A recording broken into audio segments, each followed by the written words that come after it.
Ashama akka mooltan sagantaan BBC Afaan Oromoo wiixata galgalaa eegalee filannoo dhufuu irratti sagaleen garaagaraa akka dhaga'amuuf akka hojjetu mootummaan karoora isaa ibse.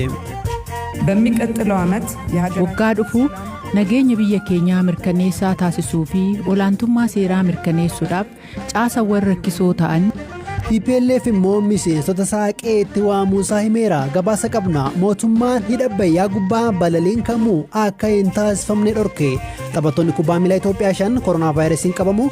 Atileetii maaraatoonii London injifatee addunyaa ajaa'ibsiise waliin turtii taasisne. Dorgommii kana naannoo persentii 80 akka injifadhu baay'eetti qophaa'ee kananii isaan gorsa hedduu naa laatee ture. Sagantaa kana ammayyuu taanaa isiniif dhiyeessa. Manni maree bakka bu'oota uummataa fi manni maree Federeeshinii Itoophiyaa yaa'ii jalqabaa bara hojii ja'affaa har'a ifatti eegalaniiru. Pireezidaantiin Itoophiyaa Saahilawarq Zawudee kallattii mootummaa bara 2013 ifa taasisaniin wantoota bara 2012 keessa qormaataa fi milkaa'ina jedhanillee ibsaniiru. Bara 2013 keessa hojiiwwan ijoo mootummaan hojjechuuf yaade keessa ijoo jechuun ibsan keessaa tokko nagaa uummataa mirkaneessuudha jechuun dubbatan. ሰላም የሁሉም ነገር መሰረት ነው። በሚቀጥለው ዓመት nagaan wanta hundaaf bu'uura. waggaa dhufuu nageenya biyya keenyaa mirkaneessaa taasisuu fi olaantummaa seeraa mirkaneessuudhaaf caasawwan rakkisoo ta'an hubnoonni hidhatan biyyattii guutuu keessatti wantoota seeraan ala ta'an kamiyyuu irratti akka hin hirmaanne gochuu fi mootummaadhaan ala caasaa alidilee fi ribee loltummaa kamiyyuu meeshaa hidhatanii akka hin sochoone gochuuf hojiiwwan gurguddoonni hojjetamu. ከፍተኛ ስራዎች ይሰራሉ። Filannoon biyyaalessaa Itoophiyaa kan marsaa ja'affaa bara 2012 taasisamuuf yaadamus sababa koronaa vaayirasiitiin yeroo biraatti darbeera. Pireezidaant Saahilawarq Zawudee guyyaa har'aa dubbii paarlaamaatti taasisaniin filannoon biyyaalessaa bara 2013 keessa ni taasifama jedhamee eegamu sadarkaa ulaagaa idil-addunyaa guuttatee kan taasifamu akka ta'u ni hojjetama jechuun dubbataniiru. ቀጣዩ ሀገራዊ ምርጫ ከተሳትፎም ከፉክክር filannoo biyyaalessaa itti aanuun hirmaannadhaanis ta'ee falmiidhaan dheebuu dimokiraasii hawaasni keenya qabu baasuudhaaf ulaagaa sadarkaa idil-addunyaa kan guute ta'uu qaba. Akkaatuma kanaanis filannoon biyyaalessaa itti aanu paarlaamaa keessatti sagaleen paartilee garaagaraa keessatti kan itti dhagahamuu fi paartileenis bakka bu'ummaa akka argatan taasisuuf dirreen morkii walabaa uumuuf akkasumas dirree siyaasaa mijataa gochuuf xiyyeeffannoo guddaan kennamee kanneen hojjetaman keessaa ትኩረት ተደርጎ ይሰራል። Gama kaaniin dhaabni naannoo Tigraay bulchu qondaaltota mootummaa TPLF bakka bu'uun mootummaa federaalatti muudamaan hojjetaa turan akkasumas naannicha bakka bu'uun miseensonni mana maree bakka bu'oota uummataa fi mana maree federeeshinii itti gaafatama isaanii dhiisanii akka ba'an waamicha taasisuu isaa beeksiseera. Dubbii himaan dhaabichaa obbo Geetaachoo Radaa dhaabi isaanii kaleessaa eegalee turtiin miseensota mana maree fi kaabinoota mootummaa federaalaa xumurameera jedhee yaadaa jedhan. በእኛ እምነት የአምስተኛው የፓርላማ ዘመን akka nuti amannutti aangoon turtii paarlaamaa shanaffaa halkan kaleessaa xumuramee jira. Paarlaamaan filame waggaa 5f. Paarlaamaan ala kaabinee fi mootummaan paarlaamaan hundeesses kan isaan filaman waggaa 5f. Walgahii har'a waamame jedhame irratti namoonni aangoo seeraa hin qabne maqaa mana mareen yoo walitti dhufanii jiraatan naannoon Tigraay isaanitti bakka bu'oota hin ergu. Bakka bu'oonni naannichaa akka ba'an itti himamee jira. Paarlaamaa qofa osoo hin taane kaabinee fi bakka buutonni muudama siyaasaa irra turan akka ba'an taasifamee jira. Akka nuti amannutti ministeera muummee itti aanaa isaanii kaabinee paarlaamaa fi manni maree federeeshinii aangoo bu'uura seeraa waan hin qabneef turtiin aangoo isaanii kaleessa waan xumurameef har'a eegalee isaan waliin walitti dhufeenyi bu'uura seeraa qabu ni jiraata jedhamee hin yaadamu. ምንም አይነት ህጋዊ ግንኙነት ይኖራል ተብሎ አይታሰብም። Yeroo mootummaan federaalaa filannoo naannichi addatti taasise akka hin taasifamneetti ilaalama jedhee fi naannichi immoo bulchiinsa ministeera muummee Abiyyi bu'uura seeraa hin qabu jedhu kanatti walitti dhufeenyi naannichi mootummaa federaalaa waliin qabu akkam taasa jedhuuf obbo Geetaachoon akkanaan deebisan. ሀገርና መንግስት ላይ ይሄ መስተዳድር የሚባለው biyyaa fi bulchiinsa gargar baasuu qabna. Bulchiinsa kaabinee muummicha ministeeraan geggeeffamutu diigameera jechaa kan jirru. Paarlaamaa waggaa 5f filatameetu diigameera jechaa jirra. Mana maree federeeshinii naannolee bakka bu'uun waggaa 5f filatameetu diigameera jechaa kan jirru. Walitti dhufeenyi keenya adda cite humnoota kontiraanni filannoo isaanii xumurame waliin malee dhaabbilee haqaa waliin walitti dhufeenyi itti fufa. Dhaabbilee dinagdee fi hawaasummaa waliinis akkasuma. Raayyaan ittisa biyyaa ganda keessa hojii milishaa hojjechuutu hafa malee hojiin birmadummaa biyyaa eegsisuu isaa itti fufaa jechuudha. ሀገር ሉዓላዊነት የማስከበር ስራው ይቀጥላል ማለት ነው። Itoophiyaan gubbaa hidha Abbayyaa balalii qilleensaa kamuu dhorkuu beeksifte. Daayirektarri Abbaa Taayitaa Siivil Eeviyeeshinii Itoophiyaa Kooloneel Wasaneella Hunanyaa BBC'tti akka himanitti murteen kun sababa nageenyaa murtaa'ee jedhan. Murteen akkanaa waan baramedhaa kan jedhan Kooloneel Wasaneella kan hidha Abbayyaa erga murtaa'ee turu BBC'tti himaniiru. በጣም የተለመደ የትኛውም አካባቢ የትኛውም ሀገር ሁሉም ሀገር እንደዚህ አይነት ነገር kun waan barameedha. Biyyi kamuu wanta akkanaa ni taasisa. Bakka sana balalii ni dhorka. Hojmaata barameedha. Bakkeewwan biraa balaliin dhorkamees ni jiru. Tokko balalii irratti walitti bu'iinsa akka hin uumamne, lammata immoo nageenyaaf jedhamee murteen akkanaa darba. Kuni hojmaata idil addunyaati. Kan Itoophiyaa erga murtaa'ee tureera.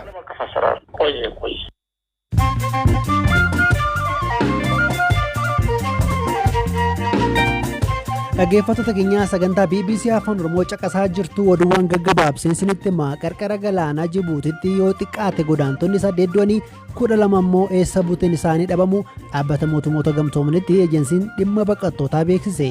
Akka gabaasa eejensichaatti godaantonni 30 ol ta'an bidiruu sanaan imalaa turan keessaa lammiileen Itoophiyaa kanneen du'an lammiilee Itoophiyaa ta'uun oollee jedhameera. Tiraamp deeggartoota isaanii naannoo hospitaalatti yaalamanitti argaman nagaa gaafachuun isaanii ogeessota fayyaatiin qeeqaman. Gama kaaniin pirees sekireetariin Waayit Haawus Kaayiliin Maaknaanii koronaa vaayirasiin qabamuun isaanii mirkanaa'eera. Pireezidantiin Laayibeeriyaa Joorji Wiihaa namoonni karaa ergaa gabaabaan arrabsoo natti roobsaa jiru jechuun dubbatan. Taphataan duraanii Wiihaan carraa uumuuf waadaa seena hin eegne jedhamee dargaggootaan qeeqama.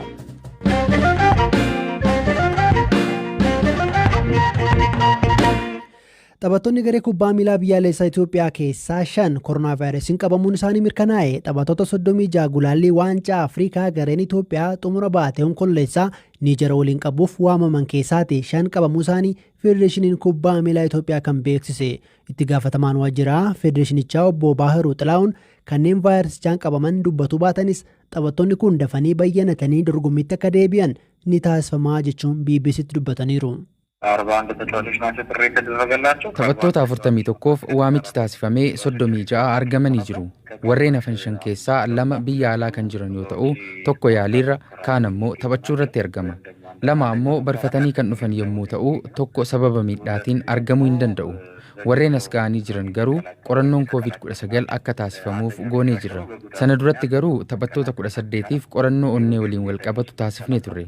Sanatti aansuun qorannoo taasifneeni. Taphattoonni 5 vaayirasichaan qabamuu kan mirkaneessine. Hoteela tursiifnee shaakala addaa taasisuun akka bayyaannatan gochaa jirra.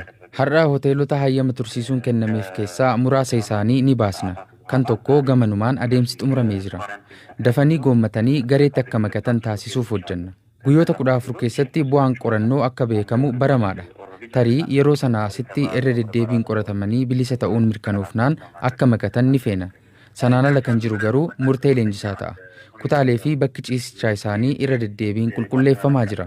Meeshaaleen of eeggannoo barbaachisanis guutamaniifii jiru.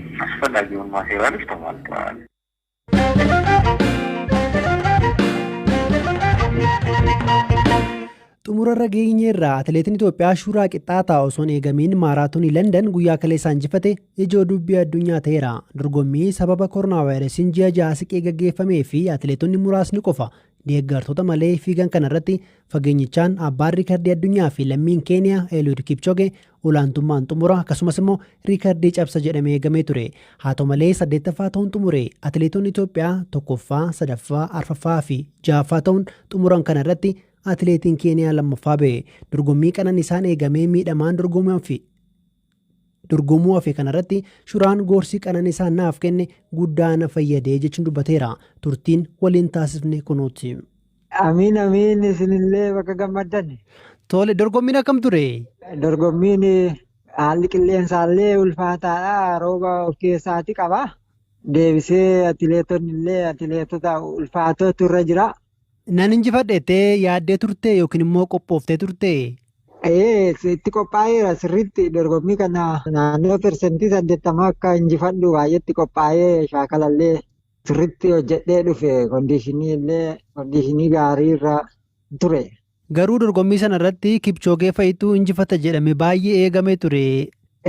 Miidiyaan immoo isaaniin dabarsaa ture. Kan inni isaanillee shaakala irratti rakkoon tireeningii irratti isa mudate walumaan qophoofne ture. Tarii Qananiisaan maal sin jedhe dorgommii irratti yookiin dursitee otoo dorgommiin seeniin dura wanta sitti dubbate qabaa? Qananiisaan otoo dorgommiin galiinii bakka baay'ee gorsa hedduu naa laatee ture. Gorsa akkamiiti mee natti himi? Ganamaan illee baatee hin marra'iini ofii eeggadhuu deemii qilleensatti illee fuuldura baatee qilleensa ofii rukuchiisiini bishaan illee seeraan fudhadhuu yeroo takkitee bishaan bira hin darbiinii fudhadhuu deebistee immoo ijoolleen dingata yeroo bishaan fudhatan fa'aa tasasitti bu'anii si kuffisuu illee waan danda'anii fi isaan irraallee kiftatii duubatti uumiiti irraa siqii deemi naan jedhee deebisee kiiloomeetira inni irratti bayii deemi naan jedhellee kiiloomeetiruma sana eeggadheetan irratti bayee deemee jechuudha.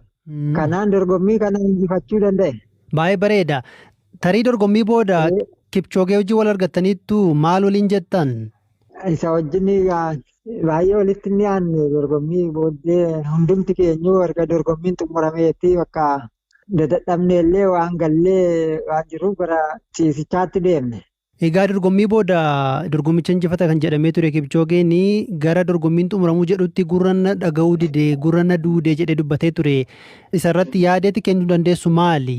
Qilleensi illee shaggaa miti baay'ee rooballee of keessaatiin qaba. Bubbee illee hin qaba. Tarii bubbeen kun illee tarii hubuu danda'a jedheen akka yaadumsa kootti miidhaa qilleensa kana ta'innaadhee yaada. Fuula feesbuukii isaa jala inni dorgommii booda wayii barreessee ture. Akkatti immoo jalatti yaada wayii kennitetti namoonni baay'ee qoodaa turan. Situ barreesse yaada sana? Ani hin barreessine. Kana duras maaraatoonii Landan dorgomtee turtee tokkoffaa bahuudhaa baattus sadarkaa tokkoon gasidii seentee beekta. Milkaa'inni kaleessaa injifannoon kaleessaa maal sii dabale? Kaka'umsa akkamii sii ta'a? Baay'ee kaka'umsaa fiigichaa kan duraan qabu irratti isarratti dabalataan gammachuu guddaallee natti horee haamilee guddaa natti horee jiraachuudha. Kabiraa kanan si gaafachuu barbaade yeroo tireeningii goota Landanitti meeshaa wayii mormatti hidhattanii turtan. Wanni suni meeshaa akkamiiti? Kan namni yoo walitti dhiyaate fageenya daangaa qaba. Namni fageenya walirraatii fagaachuu qabu.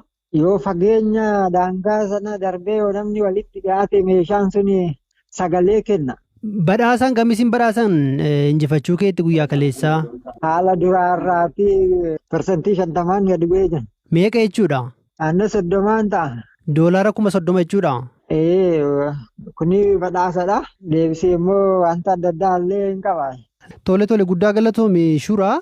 Isinillee galatoomaa. Dorgommiin taasifamuu dura leenjisaan Qananiisaa fi Shuraa Haji Adiloo akkasumas atileetiin Itoophiyaa bira koronaa vaayirasiin waan qabamaniif gara Landanitti hin imalle. Leenjisaan atileetii sadaffaa ba'e kan ta'an Gammaduu Daddafoo kanneen Shuraa Qixxaataa waliin Landanitti imalan keessaati.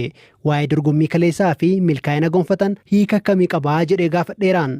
Milkaa'inni kun milkaa'ina guddaadha. Koronaa vaayirasii keessa dabarree iddoo kanatti milkoofnee dorgommii kana lammiin Itoophiyaa mo'achuun isaa baay'isee nu gammachiisa. Dubbachuu hin dandeenyu amma akka ta'e gammachuun ammamii akka ta'e baay'ee guddaadha. Akka guddaa nuuf qabu. Shuraan immoo iddoo kanatti mo'ata kanarra gahuu isaatiif baay'isee gammanneera. Dhaggeeffattoota keenya sagantaa BBC Afaan Oromoo wiixata galgalaa caqasaa jirtu sagantaan keenya irraa kanumaan xumurame kan siniif dhiyeesse ammayyuu ittaanaadha kan sinii qopheesse yaadataa biraanuudha. Boroo walitti deebinaa halkan gaarii.